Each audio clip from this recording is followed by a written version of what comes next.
Við stöndum hérna inn í prentsmiðju Ásprents sem að þú hefur nú töluverða tengingu til og mikla sögu en það varst forstjóri hér í þessu fyrirtæki á sínum tíma og meðal þess sem að þið voruð að gera þá var að gefa út rauðu ástarsögurnar og blöðin og núna eru á þessu ári liðin 30 ár frá því að þú byrjaðir í þessu og þetta var prentað hér á Akureyri á Ásprent og þetta hljóta að vera svolítið tímamót, eigum að rifja upp til að byrja með hvernig kom þessi hugmynd eiginlega til þín að fara að prenta rauðar ástarsögur?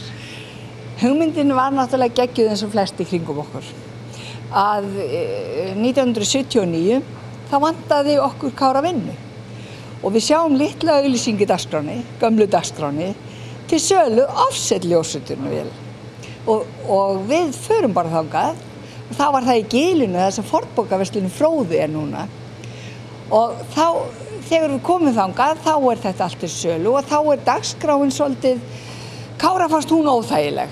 Hann vildi bara kaupa prentsmiðjuna því að hann var prentari. En ég sagði, ég skal sjá dagskrána, það er ekki vandamál.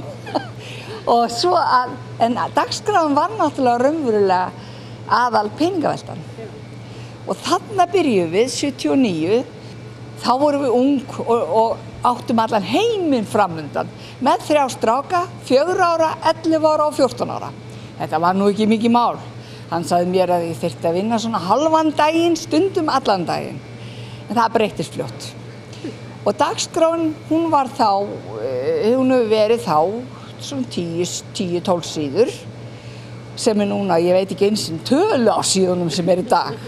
Þarna vorum við áfram í nokkur ár. Svo fyrir við í Brekkugötu 28. Þarna sem var verslun í Skemman og kaupum þar og þá var þetta komið stórt pláss, ég held þetta að við 70 fermetrar eða 60-70 og þá er Þórður nýbúinn að læra prentsmíði hérna í þá daga og okkur vantaði meira að gera. Það voru árið 1985 og þá byrjum við með rauðu ástarsögurnar.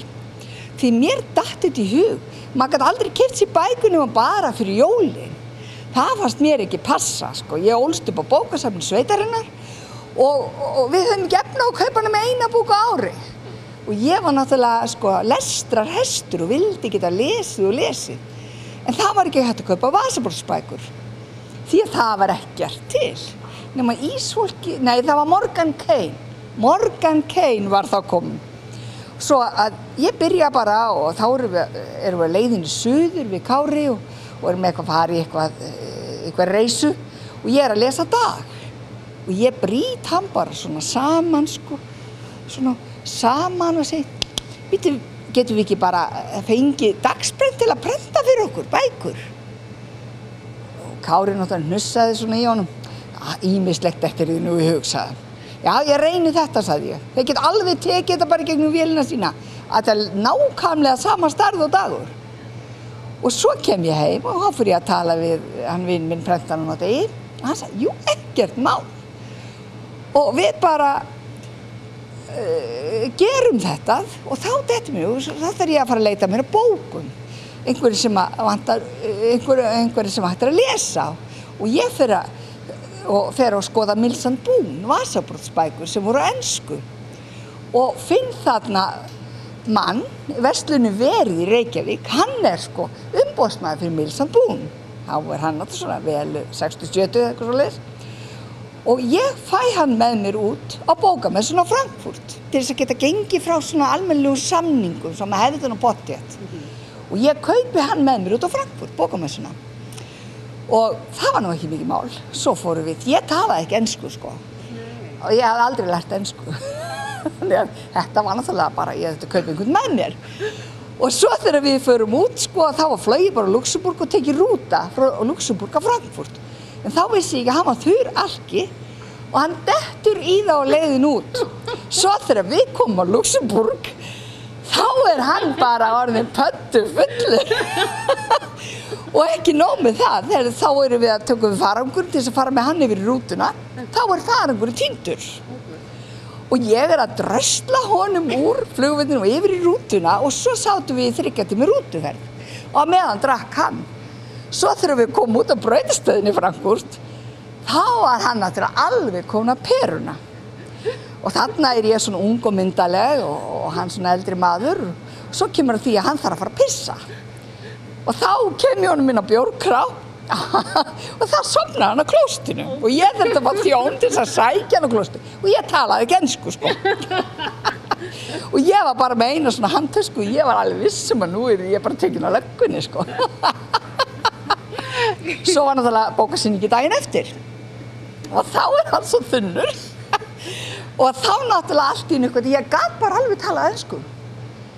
Þannig að ég fékk þau, Harlequin Enterprise, til þess að láta mig hafa leyfið beint til mín. Því hann var náttúrulega bara erki. Og ég fékk bara leyfið. Og ég með það enda dag í dag. 30 árum síðan? Já, svona eru örlögin. Þetta ekkert örlög. Maður verður bara fyrsta lagi verður náttúrulega bara treysta á sjálfa sig og engan annan. Og svo maður alltaf leiddur áfram, þetta svo skrýtnar línur. Þetta svo skrýtið. Maður verður bara að passa sig að grípa tækifæri þegar það gefst.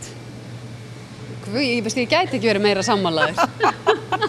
Og svo var náttúrulega svona fyndið, sko, að þegar gerist alltaf eitthvað fyndið.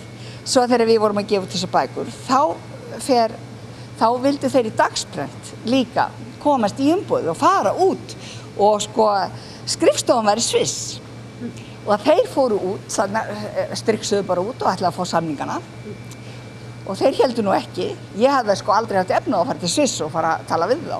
Svo ég dreif mig í betri buxurnar og til Sviss og skrepp á skíði í leiðinni. Og þá vildu þeir sko semja. Sko þeir sagði við látum ekki leyfið en þú voru að gefa út meira en þetta.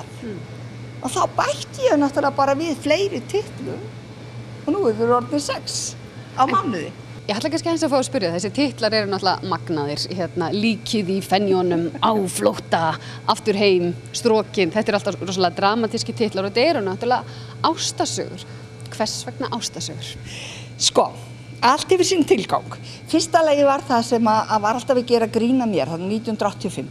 Akkur með svona áberandi bækur, allar bækur voru svo flatar og litlausar og þetta átti að vera svo eitthvað svo neutral, náttúrulegt eða eitthvað svoleiðis, ég veit ekki hvers vegna. Ég sagði, sko, mína bækur eiga að vera svo áberandi að þú þekkir þær og sjáir það bara í búðinu þegar þú gengur inn í búðina. Og það bara, halló, gott, í mark. Rauða sér, við gleymum hann ekki aftur. Og svo nöfnin og allt útlitið, þetta bara allt öðruvísi heldur en alla vasabrúðsbækur og alla jólabækur. Ég þarf bara að vera svolítið öðruvísi en aðrir og þess vegna var það sem að 2010 að þá fór ég nú þarf ég að fara að gera eitthvað meira, nú rafbækurnar framtíðin. Og allir voru að tala rafbækur yrði eitthvað og það var læst og það var eitthvað svona, ég náttúrulega ekkert spesialist á tölvur, sko, en ég get nú samt lært. Og þannig ég segi, sko, við eigum að hafa þetta bara opið, þannig að allir geti lesið þetta, alveg eins og bækurnar mínar. Þessa 1800 eintök sem ég gef út per titil á mánuði, það meðaltal 10 mann sem les hverja bók. Og það ennþá til að bókasöfnun elstu númerin. Í lagi, sko, bandið sko flott hjá Ásbrand. Það gjafnast ekkert af bandið í Ásbrand. Hann alveg svo í gamla daga. En ég veit að þú vilt líka meina að ástin sé málið. Ástin lífið. Ástin lífið og tilveran. Og ástasögur, sko, býta nú við, hvernig, ef þú lest bók sem ekki nein ást í, þá verður hún bara flöt. En svo erum við náttúrulega með spennusögur alveg sem jafnast á við bestu spennutitla höfunda. Ertu búin að lesa allar bækurnar? Já, ég les 15 bækur á mánuði. Ég fæ senda 60 á mánuði frá umboðinu. Og ég les aldrei minni 15, en ég náttúrulega hraðles, ég náttúrulega hraðlæs. Ég byrjaði að lesa áður en byrjaði að tala, segir mamma. En sko bækurnar eru allar sér flokkaðar niður. Sjúkrahússögurnar, þær eru mest soft. Þær eru bara fyrir okkur sem viljum ekkert ljótt. Svo koma ástasögurnar, aðeins meira spennandi. Svo koma ást og afbrot og það alltaf svona yfirleitt eitt morð. Örlagasögur, það svona mikið svona leynilögreglu og morð og svo kemur ást og óvissa, það svona mikið kúreka og svona og ævintýra Texasgarða og svona.